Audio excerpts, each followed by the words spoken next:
Je vais vous parler d'une série de jeux de cartes qui sont présentés dans notre exposition temporaire « Le futur, c'est quoi ?»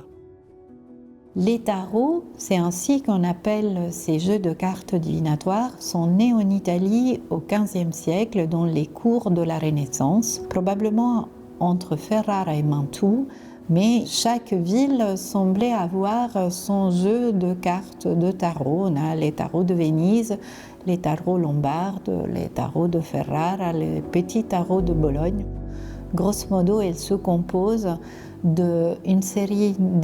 quatre séries numéraires partagées en familles, coupe, denier, épée et bâton, et de au moins 22 cartes allégoriques avec des figures allégoriques qui sont séparées en arcanes et arcanes majeures. Autrefois, on jouait au tarot comme on joue à des jeux de cartes tout à fait ludiques, c'était des jeux populaires et c'est au XVIIIe siècle qu'on voit apparaître l'utilisation régulière des cartes de tarot pour des pratiques divinatoires.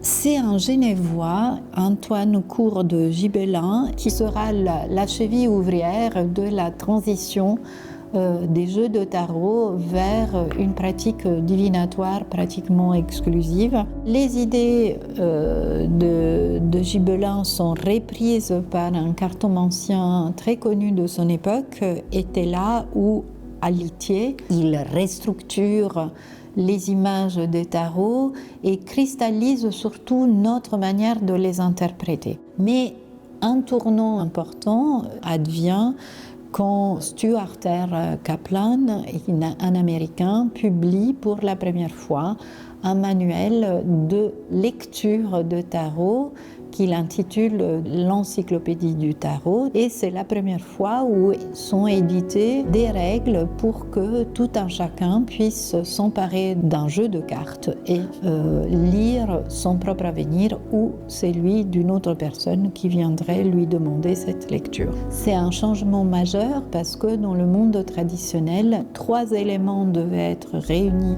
pour qu'une lecture de l'avenir se fasse: la rencontre entre une personne capable d'interpréter les signaux envoyés par le hasard ou par le monde extérieur, un impétrant, une demandeur ou une demandeuse qui vient lui demander conseil, et puis un objet intermédiaire qui est ce jeu de cartes. Donc on arrive à une standardisation du système de lecture de cartes et en quelque sorte, c'est une manière d'appauvrir la figure du devin qui n'a plus besoin d'être exceptionnel parce qu'il y a un manuel d'utilisation qui nous permet un temps X de rentrer dans la peau du devin.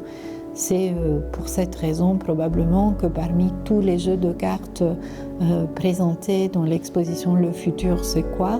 C'est lui qui me meut le plus, c'est lui pour lequel on n'a pas de manuel d'utilisation. Il a été probablement fait par la main même du devin ou de la devine auquel il appartenait. Il est sans doute incomplet, mais il me semble parler d'une époque où la vision du futur était encore nimbée d'un sentiment d'incertitude et sans doute je le préfère aux jeux de cartes qui me sont fournis avec une fiche de lecture.